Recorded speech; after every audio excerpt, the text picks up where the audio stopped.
Today we study about the chemical properties of ethers. Chemical properties of ether.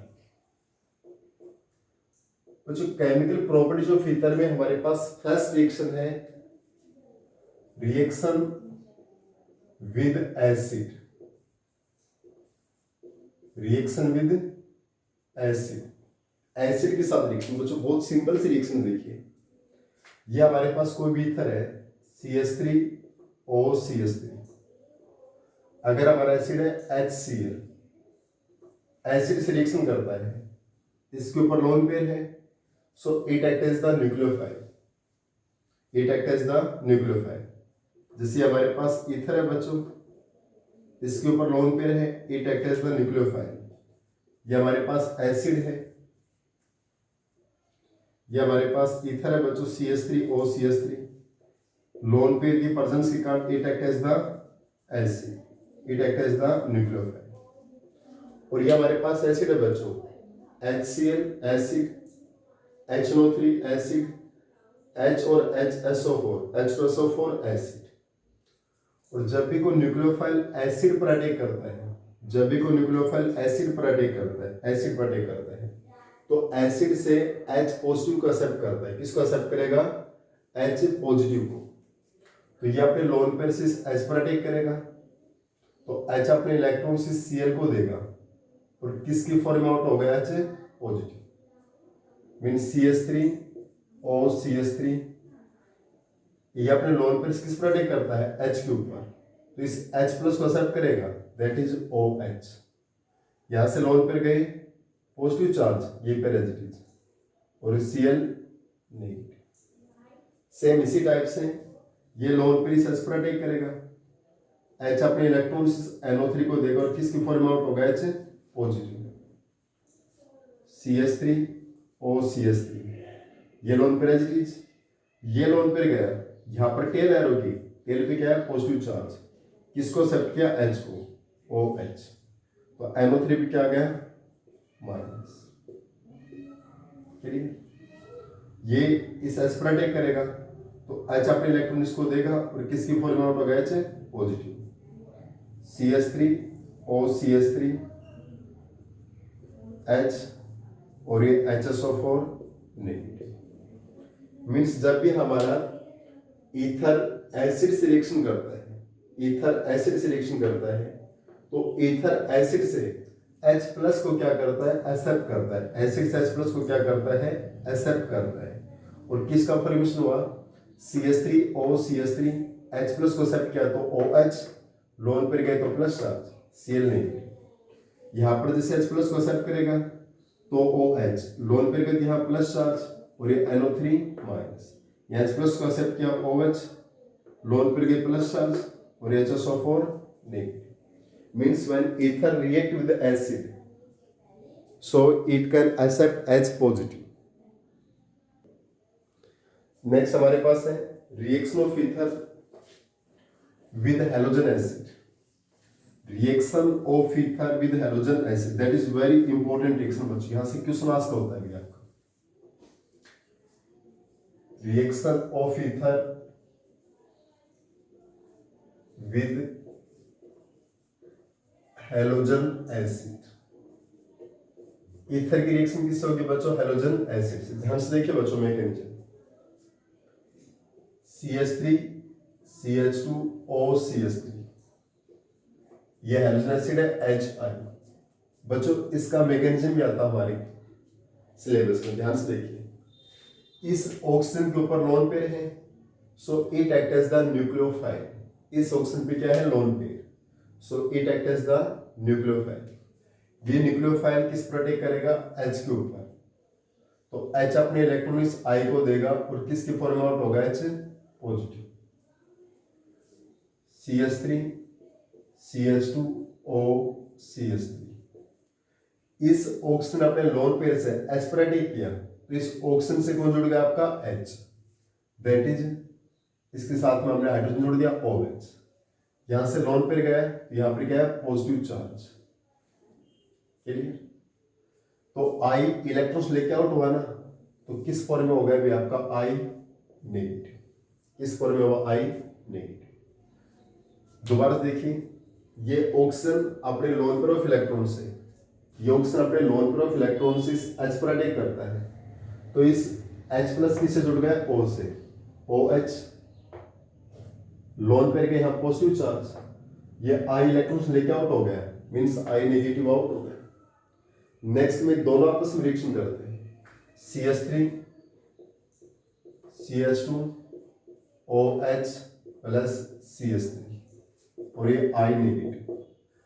अब बच्चों आई negative की tendency क्या होगी, जहां लेस स्टेरिक हिंड्रेंस होगी वहां अटैक करेगा। आई नेगेटिव को अटैक करेगा जहां पर लेस स्टेरिक हिंड्रेंस है, जहां पर लेस स्टेरिक हिंड्रेंस है वहां अटैक करता है। तो बच्चों एक तो इस कार्बन पे अटैक करेगा, किस कार्बन पे अटैक करेगा, इस कार्बन के साथ में तीनों स्मॉल हाइड्रोजन है, इस कार्बन के पास 2 हाइड्रोजन और एक मिथाइल ग्रुप है, तो इस लेफ्ट साइड में स्टेरिक हिंड्रेंस ज्यादा है, तो किस पर अटैक करेगा, ये राइट साइड, किस पर अटैक करेगा, राइट। तो आई नेगेटिव इस कार्बन पर अटैक करेगा, तो ये इलेक्ट्रॉन्स लेके आउट हो गया। आई नेगेटिव ने किस पर अटैक किया, CH3 पे, तो CH3 आई प्लस, ये इलेक्ट्रॉन्स लेके आउट हुआ तो माइनस चार्ज, प्लस पहले था, प्लस माइनस कैंसिल होकर लोन पे CH3 CH2 OH out, CH3 CH2 OH out, CH3 CH2 OH CH3 था बच्चों, आई नेगेटिव अटैक करते हैं यहाँ पर। आई नेगेटिव किस पर अटैक करेगा, जहां पर लेस स्टेरिक हिंड्रेंस होगी, तो आई नेगेटिव अटैक करता है CH3 पे, क्योंकि इस कार्बन के पास तीनों स्मॉल हाइड्रोजन ग्रुप है, तो ये इलेक्ट्रॉन्स लेके आउट हो गया। CH3 CH2 OH अल्कोहल और CH3 आई। एक रिएक्शन करवाता हूं इसकी, सपोज करो CH3 CH2 O CH2 CH3, यहां पर दोनों साइडों में मैंने सेम ग्रुप कर दी, तो वो कंफ्यूजन नहीं बचे यहां पर, तो HI, ये ऑक्सीजन अपने लोन पेयर से किस पर अटैक करेगा, H के ऊपर, तो ये अपने इलेक्ट्रॉन I को देगा H प्लस की फॉर्म में out, CH3 CH2 O CH2 CH3, ये अपने लोन पेयर से H पर अटैक करता है, तो अपने लोन पेयर से H पर अटैक करेगा तो H से जुड़ेगा OH, लोन पेयर का यहाँ पर क्या चार्ज आया, पॉजिटिव चार्ज, तो I इलेक्ट्रॉन्स लेके आउट हुआ, that is I negative. Next में दोनों आपस में रिएक्शन करेंगे, CH3 CH2 O CH2 CH3। अब बच्चों इधर देखिए, दोनों साइड में टेंडेंसी इक्वल है, इधर भी इस कार्बन के साथ में 2 हाइड्रोजन और एक मिथाइल ग्रुप है, इस साइड में भी कार्बन के साथ में 2 हाइड्रोजन और मिथाइल ग्रुप है। बोथ साइड में इक्वल टेंडेंसी बच्चों, बोथ साइड में क्या है, इक्वल टेंडेंसी। तो आई नेगेटिव चाहे इस पर अटैक करे चाहे इस पर अटैक करे, एक ही बात है, क्योंकि यहाँ तो OH प्लस की बोथ साइड में सेम ग्रुप प्रेजेंट है, और सेम ग्रुप प्रेजेंट है, तो मान लीजिए आई नेगेटिव ने इसके ऊपर अटैक किया, तो इलेक्ट्रॉन्स लेके आउट हो गए, CH3 CH2 OH plus CH3 CH2 आई। एक नेक्स्ट एग्जांपल, ये हमारा फर्स्ट एग्जांपल था बच्चों, ये सेकंड एग्जांपल, अब third example, CH3 CH CH3 O CH3,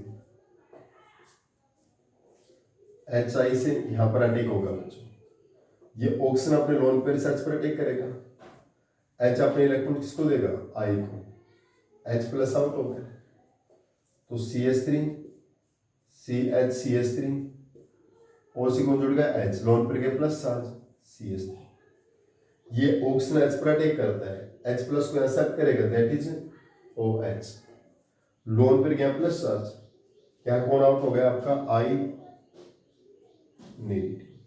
अभी दोनों सेल्फ में रिएक्शन करेंगे, CH3 CH CH3 O CH3, ये H प्लस चार्ज।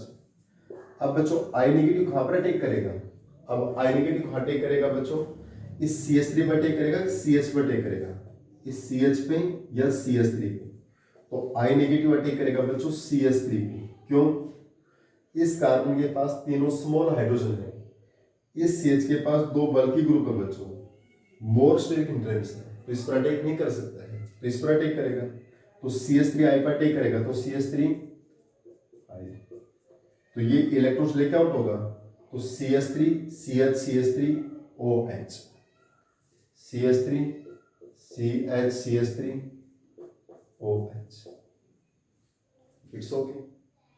तो बच्चों यहाँ पर हमारे पास वेरी इंपॉर्टेंट रिएक्शन है बच्चों, reaction of ether with hydrogen acid, CH3 CH2O CH3 HI से रिएक्शन करेगा। तो फर्स्ट स्टेप तो हमारा फिक्स है कि ईथर के ऑक्सीजन पे लोन पेयर है, it act as the nucleophile, और न्यूक्लियोफाइल किस पर अटैक करेगा, H पर।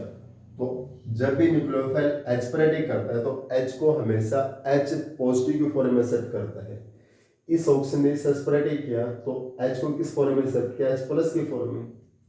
तो H प्लस कब बढ़ेगा, जब अपने इलेक्ट्रॉन I को देगा और H प्लस आउट, तो CH3 CH2 OH CH3 lone pair के प्लस चार्ज और ये I नेगेटिव आउट। नेक्स्ट में ये दोनों आपस में रिएक्शन करेंगे। अब I नेगेटिव CH3 पर अटैक करेगा या CH3 CH2 पर अटैक करेगा, तो I नेगेटिव कहाँ अटैक करेगा, जहां पर लेस रेट इंटेंस है, जहां स्मॉल ग्रुप प्रेजेंट है, और स्मॉल ग्रुप किसमें प्रेजेंट है, CH3, तो CH3 पर अटैक करेगा, क्योंकि इस कार्बन के साथ तीनों स्मॉल हाइड्रोजन है, जबकि इस कार्बन के साथ में एक बल्कि CH3 ग्रुप है, so there will be more steric hindrance, so it can attack on the CH3। तो इलेक्ट्रॉन्स लेके आउट हो गया, CH3 CH2 OH, और CH3 I किस पर अटैक, CH3 पे, तो CH3 I। इसी टाइप से यहाँ पर सेम ग्रुप थे बच्चों, यहाँ तो सेम ग्रुप है, O ने H को एक्सेप्ट किया OH, तो ये I नेगेटिव आउट।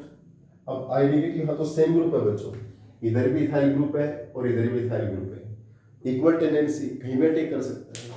इस पर अटैक किया तो ये इलेक्ट्रॉन लेके आउट हो गया आपका, क्लियर।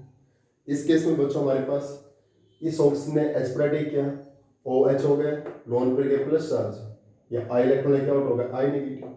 अब I नेगेटिव कहाँ अटैक करेगा बच्चों, CH3 पे या CH3 CH CH3 पे, या स्टेट हिंड्रेंस कम है तो इस पर अटैक करेगा, CH3 I, ये इलेक्ट्रॉन्स लेके आउट होगा अल्कोहल के, क्लियर। अभी और भी रिएक्शन है बच्चों इसकी, इसके जस्ट बाद बच्चों हमारे पास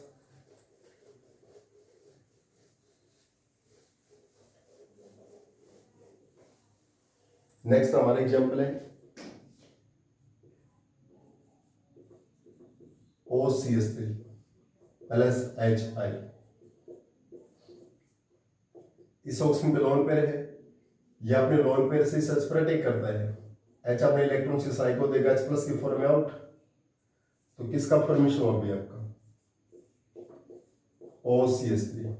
इस ऑक्सीजन ने H पर अटैक किया तो H को किस फॉर्म में सेट कर रहा है, H पॉजिटिव, तो लोन पेयर के प्लस चार्ज, यहाँ कौन आउट हो गया आपका I negative.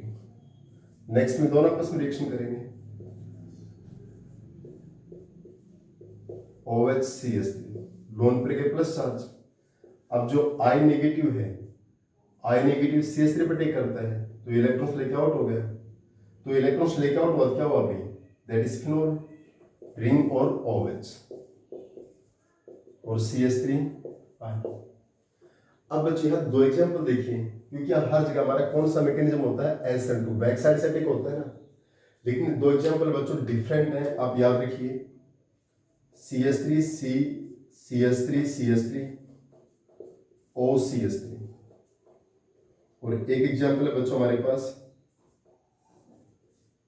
CH2 O CH3। बच्चों ये HI से अटैक करता है,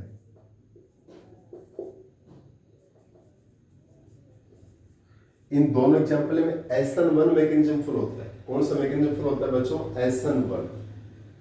ये दो एग्जांपल है बच्चों, इनमें SN1 मैकेनिज्म फॉलो होता है। ऐसा क्यों, उसका मैं रीजन बताता हूं, देखिए। पहला स्टेप तो सेम है, H पर अटैक करता है तो I को इलेक्ट्रॉन्स दिए H प्लस आउट, तो क्या बनेगा CH3 CH3 CH3 O CH3, H lone pair के प्लस चार्ज और ये I नेगेटिव। आगे यहाँ बढ़ाइए, ये भी सेम है, पहला स्टेप तो H पर अटैक किया, ये अपने इलेक्ट्रॉन I को दिए H प्लस आउट, तो यहाँ तक तो मैकेनिज्म क्या बनेगा, सेम बनेगा, CH2 O CH3, ये H plus charge, I negative. लेकिन बच्चों इसके सेकंड स्टेप में देखिए, यहाँ पर SN1 मैकेनिज्म होता है। यहाँ पर जो टर्सरी बनेगा ना, टर्सरी बनेगा, ये टर्सरी कार्बोकेटाइन बनेगा बच्चों, और यहाँ पर क्या बनेगा आपका, बेंजाइल कार्बोकेटाइन बनेगा। क्या बनेगा, बेंजाइल कार्बोकेटाइन। यहाँ पर जो फॉर्मेशन हुआ बच्चों, ये बेंजाइल कार्बोकेटाइन बनेगा, बेंजाइल कार्बोकेटाइन, बेंजाइल कार्बोकेटाइन, और which is the most stable carbocation. और यहां पर क्या बना भी आपका, टर्सरी कार्बोकेटाइन, जो क्या है, स्टेबल है। टर्सरी और बेंजाइल कार्बोकेटाइन की स्टेबिलिटी के कारण यहाँ पर SN1 मैकेनिज्म फुल होता है। कौन सा होता है, SN1। कौन सा होगा, SN1। और ये कार्बोकेटाइन कब बनेगा बच्चों, जब ये CH3OH इलेक्ट्रॉन्स लेके आउट होगा। कौन आउट होगा, CH3OH, यानी CH3OH इलेक्ट्रॉन्स लेके आउट हुआ तो CH3OH अल्कोहल इलेक्ट्रॉन्स लेके आउट हो गया। तो इस कार्बन में कैसा चार्ज है बच्चों, CH3C CH3 यहाँ पर प्लस आए ना, पॉजिटिव, ये पॉजिटिव किससे जुड़ेगा, I नेगेटिव से, तो I से जुड़ गया। क्लियर। यहाँ पर जब ये इलेक्ट्रॉन्स लेके यहाँ से आउट हो गया तो क्या आउट हो गया भी आपका, CH3OH प्लस, तो इस बेंजाइल कार्बोकेटाइन कौन जुड़ेगा, I नेगेटिव। यहाँ पर क्या बनेगा आपका, CH2I। इससे पहले जितनी भी रिएक्शन थी बच्चों, हम उन सभी रिएक्शन में जो I है वो छोटे ग्रुप के साथ जोड़ते थे, देखो स्मॉल ग्रुप के साथ। I किसके साथ जोड़ते थे, स्मॉल ग्रुप। लेकिन ये दोनों एग्जाम्पल के अंदर बच्चों, जहां पर ये बेंजाइल ग्रुप होगा, जहां पर क्या होगा, टर्सरी ग्रुप और बेंजाइल ग्रुप, इस केस में बच्चों हम बड़े ग्रुप के साथ I जोड़ते हैं। इसका रीजन क्या है, यहाँ स्टेबिलिटी ऑफ टर्सरी कार्बोकेटाइन और यहाँ stability of benzyl carbocation. Stability of tertiary and stability of benzyl carbocation के कारण हम यहाँ बड़े ग्रुप के साथ में आयोडीन को अटैच करते हैं, due to stability of benzyl carbocation और स्टेबिलिटी ऑफ टर्सरी कार्बोकेटाइन। तो यहाँ पर हम बड़े ग्रुप के साथ आयोडीन जोड़ेंगे due to stability of carbocation. It's okay. Clear बच्चों यहां तक। इसके जस्ट बाद बच्चों हमारे रिएक्शन ऑफ हैलोजन एसिड के एग्जाम्पल कंप्लीट होते हैं। इसके बाद reaction of ether with oxygen,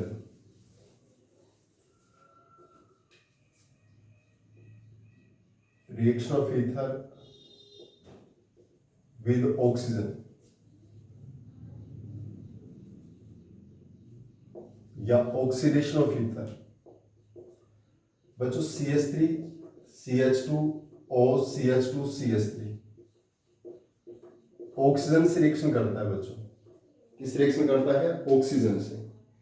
जब ये ऑक्सीजन से रिएक्शन करेगा बच्चों, तो इस केस में हमारे पास परोक्साइड लिंकेज बनता है CH3 CH2O। ये जो अल्फा पोजीशन है ना बच्चों, अल्फा पोजीशन, किसी भी अल्फा पोजीशन पे परोक्साइड लिंकेज बना सकते हैं, लेफ्ट या राइट। यहां पर क्या बनेगा, पर ऑक्साइड लिंकेज। क्या बनेगा, पर ऑक्साइड लिंकेज। ये तो ज्यादा मुश्किल नहीं है, आप सिंपल से रिएक्शन। एक है reaction of ether with halogen. बच्चों हैलोजन के साथ रिएक्शन ये थोड़ा सा ध्यान से देखिए, CH3 CH2O CH2 CH3। बच्चों Cl2 से रिएक्शन करता है डार्क की प्रेजेंस में, डार्क, और एक रिएक्शन करता है लाइट की प्रेजेंस में, UH। बच्चों जो हमारा ईथर है ना, ईथर, ये Cl2 से रिएक्शन करता है हैलोजन के साथ में। एक तो है लाइट की प्रेजेंस में और एक है डार्क में। जब बच्चों लाइट की प्रेजेंस में रिएक्शन करेगा ना, so all hydrogens are replaced by the halogen, means complete halogenation होता है। क्या होता है, कंप्लीट हैलोजनेशन। तो जितने भी हाइड्रोजन्स है ना, वो सब हैलोजन से रिप्लेस हो जाएंगे लाइट की प्रेजेंस में। क्योंकि जब लाइट की प्रेजेंस में हैलोजनेशन होगा तो all hydrogens are replaced by the halogen. जितनी भी हाइड्रोजन्स है वो हैलोजन से रिप्लेस हो जाएंगे। All hydrogens are replaced by the halogen. लेकिन अगर डार्क में रिएक्शन करेगा बच्चों, प्रेजेंस ऑफ डार्क, तो देखिए ऑक्सीजन से अगले कार्बन अल्फा, उससे नेक्स्ट बीटा। ऑक्सीजन के साथ जो कार्बन जुड़ती है वो अल्फा, उससे नेक्स्ट बीटा। क्लियर बच्चों। डार्क में रिएक्शन करेगा तो सिर्फ एक अल्फा हाइड्रोजन हैलोजन से रिप्लेस होगी, 1 अल्फा हाइड्रोजन किससे रिप्लेस होगी, हेलोजन से। सपोज करो हमने इसका किया तो ये CH3 CH2 as it is ओ, ये अल्फा हाइड्रोजन हेलोजन से रिप्लेस होगी, ये H किससे रिप्लेस होगी, हेलोजन से CH, ये CH3 फिर से Cl2 से रिएक्शन करता है डाल के प्रेजेंस में, तो इधर ही अल्फा हाइड्रोजन है। अब ये अल्फा हाइड्रोजन किससे रिप्लेस होगी, हेलोजन से। CH3 CH ClO CH Cl CH3। क्या कह रहा दोबारा देखिए बच्चों, ये हमारा डाई इथाइल ईथर था आपका, डाई इथाइल ईथर, दो इथाइल ग्रुप और ये बीच में ऑक्सीजन ईथर। जब ये Cl2 से रिएक्शन करता है हेलोजन से in presence of light, light के प्रेजेंस में, so there will be complete halogenation take place. यहाँ क्या होता है, complete halogenation. All hydrogens are replaced by the halogen, सभी हाइड्रोजन किससे रिप्लेस होंगे, हेलोजन से। या CCl3 CCl2 CCl2 CCl3। Direct में रिएक्शन होती है बच्चों, तो ऑक्सीजन के साथ अल्फा उससे नेक्स्ट बीटा, ऑक्सीजन के साथ अल्फा उससे नेक्स्ट बीटा, तो एक अल्फा हाइड्रोजन किससे रिप्लेस होगा, हेलोजन से। फिर से रिएक्शन की तो ये अल्फा हाइड्रोजन किससे रिप्लेस होगा, हेलोजन से। तो क्या बन गया, अल्फा क्लोरो, या अल्फा पे क्लोरीन है ना भी आपका, अल्फा क्या है, क्लोरीन, तो अल्फा क्लोरो डाइथाइल। यहां दोनों अल्फा पे बच्चों, ये भी अल्फा पे ये भी अल्फा पे, तो alpha alpha dichloro diethyl. Clear. और ये क्या बनेगा, पर क्लोरो डाइथाइल। कि कॉमन नेम है बच्चों इनकी, these are the common names. ये हमारे पास क्या बच्चों, कॉमन नेम्स आपके। क्लियर। ज्यादा मुश्किल रिएक्शंस नहीं बच्चों, बहुत इजी से आप कर सकते हैं। इसके बाद बच्चों क्या आती है, electrophilic substitution reaction of aromatic ethers. इसके जस्ट बाद हमारे पास क्या है, electrophilic substitution reaction of aromatic ether. और बच्चों वो रिएक्शन हम एक बार नहीं 2 टाइम्स कर चुके हैं in case of phenols and haloids. बहुत सिंपल सी रिएक्शन बच्चों, 2 टाइम्स कर चुके हैं। यानी electrophilic substitution reaction of aromatic ether. बच्चों यहां पर वही रिएक्शन है, हेलोजनेशन, सल्फोनेशन, नाइट्रेशन, फ्लूइडिफिकेशन, असाइलेशन। देखिए सबसे पहले मैं करवाता हूं हेलोजनेशन। बच्चों सबसे मेन क्या है, एरोमेटिक ईथर क्या होता है। देखिए ऑक्सीजन के साथ में 2 ग्रुप के बीच में ऑक्सीजन होता है तो हम इसको ईथर बोलते हैं ना। और बच्चों ऑक्सीजन के साथ में अगर डायरेक्ट रिंग जुड़ती है, ऑक्सीजन के साथ में डायरेक्ट रिंग जुड़ती है आपकी बेंजीन, तो हमारा एरोमेटिक ईथर का फॉर्मेशन हो जाता है। किसका फॉर्मेशन हो जाता है, एरोमेटिक ईथर। जब ऑक्सीजन से डायरेक्ट रिंग जुड़ती है दैट इज एरोमेटिक ईथर। अब ये Cl2 से रिएक्शन करता है इन प्रेजेंस ऑफ एनहाइड्रस AlCl या FeCl। तो बच्चों ये तो हम जैसा फिनोल में करवा चुके हैं आपको, हेलोरिन्स में करवा चुके हैं। या तो Cl पैरा पे जुड़ेगा या Cl कहां पर जुड़ेगा बच्चों, ऑर्थो पे। या कहां जुड़ेगा, ऑर्थो पे। पैरा मेजर प्रोडक्ट होता है, ऑर्थो माइनर प्रोडक्ट होता है। Para major, ortho minor product होता है। Clear. That is para major product, ortho minor product. Clear. अगर हमारा सल्फोनेशन होता है बच्चों, सल्फोनेशन कंडीशन वो की वो से, यहां हमारे पास एरोमेटिक ईथर होता है बच्चों OCH3। ये रिएक्शन करता है H2SO4 SO3, या इसकी कंडीशन होती है H2S2O7, ओल्यूम बोलते हैं। इसका कॉमन नेम क्या है, oleum. H2S2O7 that is oleum. Sulphonation condition क्या है, ये जो एनिसोल, इसका कॉमन नेम बच्चों क्या होता है, एनिसोल होता है। कॉमन नेम तो आप कर ही दोगे, मिथाइल फिनाइल ईथर। और कॉमन नेम इसका क्या है बच्चों, anisole. Common name is the anisole. बच्चों सल्फोनेशन की कंडीशन क्या, या तो ओल्यूम मिलेगा H2S2O7 ओल्यूम, या क्या होगा, sulphuric acid and sulphur trioxide. तो सल्फोनेशन में क्या होता है बच्चों, या तो हमारे पास SO3H ग्रुप ऑर्थोपैड होगा या पैरापैड? हाँ बोलिए। संदीप वेटिंग रूम में उसको ऐड करना। 1 मिनट में यार, मुझे इसको आउट करना पड़ेगा। होगा मे बी, एडमिट मैंने कर दिया है।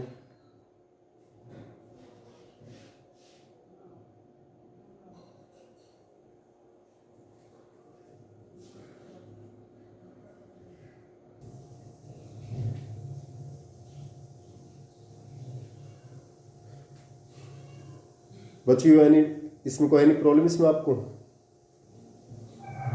No sir. कंप्लीट यहाँ तक?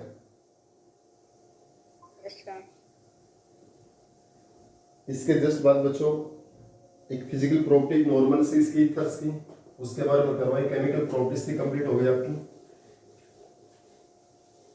बहुत सिंपल सा टॉपिक बच्चों, फिजिकल प्रॉपर्टी का ज्यादा इंपॉर्टेंट भी नहीं है, लेकिन अगर हम करवा देते इसमें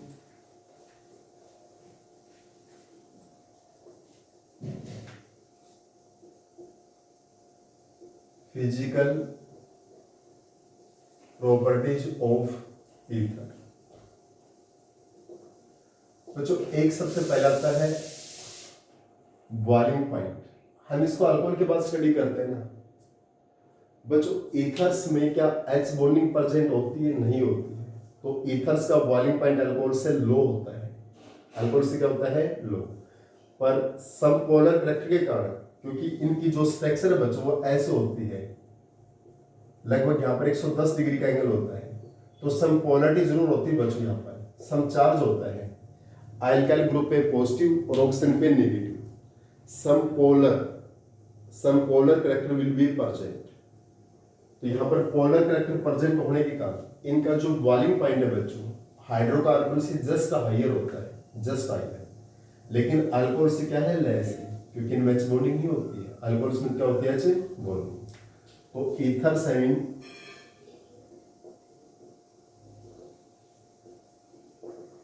higher BBT then hydrocarbon, but lower than alcohol. इनका जो बॉइलिंग पॉइंट है बच्चों हाइड्रोकार्बन से जस्ट हायर है due to presence of polarity, but alcohol से लोअर है क्योंकि इनमें एच बॉन्डिंग नहीं है।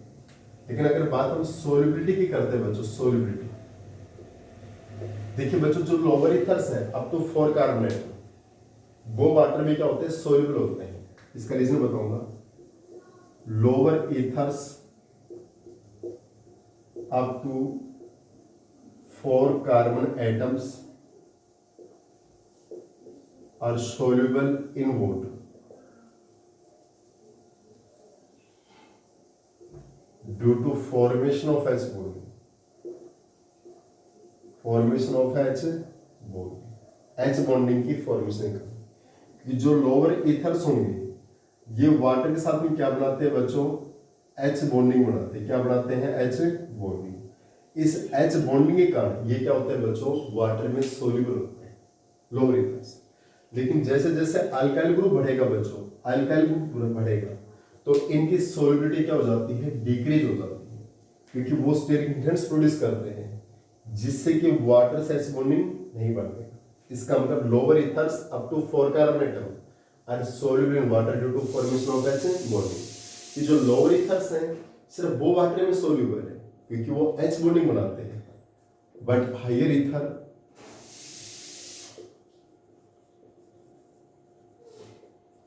are not soluble in water, not soluble in water because they cannot form H bonding with water molecule, with water molecule। Clear? अब बात करते हैं बच्चों किसकी? डायपोल मूवमेंट की। बच्चों हम ईथर्स को मीडियम स्ट्रक्चर कैसे पढ़ते हैं बच्चों? हम ईथर को ऐसे पढ़ते हैं ना, ऐसे लीनियर स्ट्रक्चर। और मैंने क्या कहा बच्चों? ईथर्स की लीनियर स्ट्रक्चर नहीं होती है। अगर लीनियर स्ट्रक्चर होती तो डायपोल मोमेंट जीरो हो जाता ना, पर ये स्ट्रक्चर नहीं होती है। ईथर्स की एक्चुअल स्ट्रक्चर ये होती है ROR, यहाँ लगभग 110 डिग्री का एंगल होता है और इसके कारण यहाँ पर बच्चों यहाँ नेगेटिव और यहाँ पॉजिटिव चार्ज होता है, सम पोलैरिटी प्रेजेंट होती है, सम चार्ज सेपरेशन होता है और कुछ चार्ज सेपरेशन होने के कारण ईथर्स में डायपोल मूवमेंट प्रेजेंट होता है, ना कि जीरो होता है। यानी ethers have some dipole movement due to their we say they have charge separation, यानी ईथर्स हैव डायपोल मूवमेंट